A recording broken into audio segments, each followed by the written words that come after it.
আসসালামু আলাইকুম। আমাদের শখের মোবাইল ফোনটা যখন হারিয়ে যায় বা ছিনতাই হয়ে যায় তো আমরা কি করি? সর্বপ্রথম আমাদের মাথায় কোনো কাজ করে না। তারপর আমি পাগলের মতো এদিক ওদিক দৌড়াদৌড়ি করে কি করব? আচ্ছা যাই হোক সবকিছু বাদে তারপর আমরা চলে যাই থানায় জিডি করার জন্য।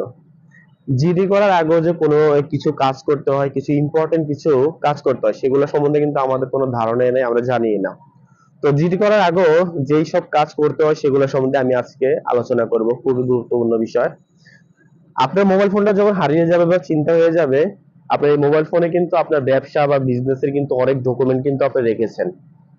যেমন আপনার গুগল অ্যাকাউন্টে বা আপনার হোয়াটসঅ্যাপে, মেসেঞ্জারে, ফেসবুকে আপনার বা বিকাশ লেনদেন এই সব ক্ষেত্রে কিন্তু আপনি বিভিন্ন লেনদেন করে থাকেন। হোয়াটসঅ্যাপে অনেকের সাথে অনেক ইম্পর্টেন্ট কথা বলে থাকেন। গুগল অ্যাকাউন্টে আপনি অনেক ডকুমেন্ট রাখেন। আপনি বিকাশের মাধ্যমে অনেক লেনদেন করেন, বিশাল আকারে লেনদেন করেন। তারপরে আপনি আপনার মোবাইল ফোনে ব্যাংকিং সেবা হিসাবে যদি কোনো অ্যাপস রাখেন সেটার ভিতরে আপনি বিশাল আকারে টাকা পয়সা রেখেছেন, টাকা রেখেছেন, ঠিক আছে? তো এই যে এখন চিন্তা চিন্তা আপনার মাথা কোনো কাজ করতেছে না, কি করবেন? আপনার এই মোবাইলটা যে চুরি করেছে সে যদি আপনার উচ্চ শিক্ষিত মানের চোর হয় তাহলে কিন্তু আপনার এই মোবাইল ফোনের যে অ্যাপস গুলো আছে যেমন হোয়াটসঅ্যাপ, মেসেঞ্জার, তারপরে আপনার বিকাশের পিন, তারপরে নগদের পিন বা ব্যাংকিং সেবা খাতের যে অ্যাপস আছে সেই অ্যাপস এর পিন সবকিছু কিন্তু রিকভারি করতে পারবে। রিকভারি করা কিন্তু এখন খুবই সোজা, ঠিক আছে?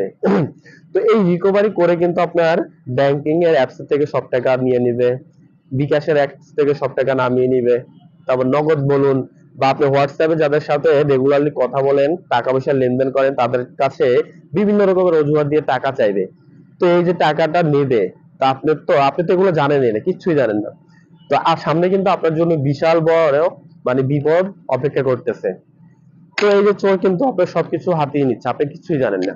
তো আপনি কি করবেন? আপনার কাজ হলো জিডি করার আগে আপনি আপনার বাসায় যাবেন। বাসায় আপনার যে মোবাইল ফোনটা ইউজ করা হয়, যে ব্যবহার করা হয়, ধরুন ভাবি ব্যবহার করতেছে, তো ভাবির থেকে মোবাইল ফোনটা নেবেন। ভাবির মোবাইল ফোনটা নিয়ে আপনি আপনার যত অ্যাপস আছে মোবাইল ফোনে, আপনি যত অ্যাপস এর মাধ্যমে আপনি ডকুমেন্ট রেখেছেন বা লেনদেন করতেছেন, যেমন আপনার ব্যাংকিং সেবা খাতের অ্যাপস এর পিন নাম্বার, তারপরে হোয়াটসঅ্যাপের পিন নাম্বার, তারপরে ফেসবুকের পাসওয়ার্ড, বিকাশের পিন নাম্বার, নগদের পিন নাম্বার সবকিছু আপনি চেঞ্জ করে ফেলবেন ফরওয়ার্ড দিয়ে। ফরওয়ার্ড পাসওয়ার্ড দিয়ে সবকিছু চেঞ্জ করে ফেলবেন, সব পিন চেঞ্জ করে ফেলবেন। চেঞ্জ করলে কিন্তু আপনি ডকুমেন্ট, টাকা পয়সার লেনদেন, হোয়াটসঅ্যাপে যাদের সাথে আপনি গুরুত্বপূর্ণ কমিউনিকেশন করেন সবকিছু কিন্তু নিরাপদ হবে। বুঝতে পেরেছেন আমার কথা? যদি এগুলো আপনি না করেন তাহলে কিন্তু আপনি বিশাল বড় বিপদের সম্মুখীন হতে যাচ্ছেন। তো সর্বপ্রথম জিডি করার আগে আপনি এই কাজগুলো করে নেবেন। এগুলো আপনার জন্য খুবই খুবই গুরুত্বপূর্ণ একটা কাজ হবে, ফরজ কাজ হবে। তো এগুলা করার পরে এখন আপনার মোবাইল ফোনে সাধারণত দুইটা সিমও থাকতে পারে বা একটা সিমও থাকতে পারে। এখন এই সিম গুলো আপনি বন্ধ করতে চান বা সিম তুলতে চান, তো আপনি চলে যাবেন কাস্টমার কেয়ারে, চলে যাবেন যেই সিম ইউজ করেন সেই সিমের কাস্টমার কেয়ারে যাবেন, বাসার পাশে চলে যাবেন, যাওয়ার পরে বলবেন যে আমার ফোন তো হারিয়ে গেছে, আমি সিম দুইটা বন্ধ করতে চাই। তো তারা ব্লক করে দেবে, সিম ব্লক করে দেবে, আর কোনো সমস্যা নাই। আর যদি আপনি সিম তুলতে চান সাথে সাথে সিম তুলে নেবেন, ঠিক আছে? তো যদি আপনি সিম যদি না তোলেন বা সিম যদি ব্লক না করেন তাহলে কি বিপদে পড়বেন জানেন? আপনার মোবাইল ফোন যে চুরি করেছে সে আপনার মোবাইল ফোনের যে সিমটা আপনি ইউজ করতেছেন কন্টাক্টে গিয়ে আপনার দেখবে, সিম লিস্টে দেখবে। এমন অনেক চোর থাকে, মানে এক্সপার্ট টাইপের চোর থাকে যারা আপনার এই সিমের মাধ্যমে দেখবে ইম্পর্টেন্ট যাদের সাথে আপনি সবসময় কথাবার্তা বলেছেন তাদের কাছে ফোন দিবে, ফোন দিয়ে বলবে যে এই ভাই তো রাস্তায় পড়ে আছে অ্যাক্সিডেন্ট করে, তো হসপিটালে নিয়ে এসেছি, টাকার প্রয়োজন, তো ভাই ইমার্জেন্সি আপনি টাকা পাঠান, আমরা হসপিটালে ভর্তি আছি। তো এইসব কথা বলে বা বিপদের কথা বলে আপনার নামে টাকা আনবে। তো এগুলো কিন্তু আপনি কিচ্ছুই জানেন না।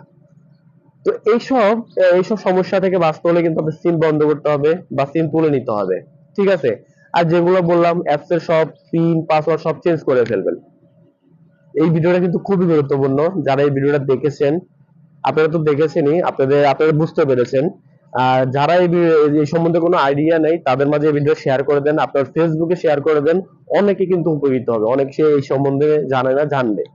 প্রতিনিয়ত আমাদের আশেপাশে অনেক মানুষের মোবাইল ফোন হারাচ্ছে, অনেক ভাই বোনদের মোবাইল ফোন হারাচ্ছে, তারা কিন্তু এই সম্বন্ধে কোনো কিছু জানেনি।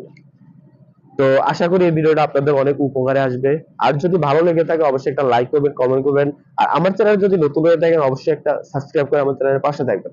তো ভালো থাকবেন, সুস্থ থাকবেন, রাস্তাঘাটে যখনই চলাচল করবেন পকেট সাবধান, মোবাইল ফোন মানি ব্যাগ সাবধানে রাখবেন। ঠিক আছে? তো আল্লাহ হাফেজ।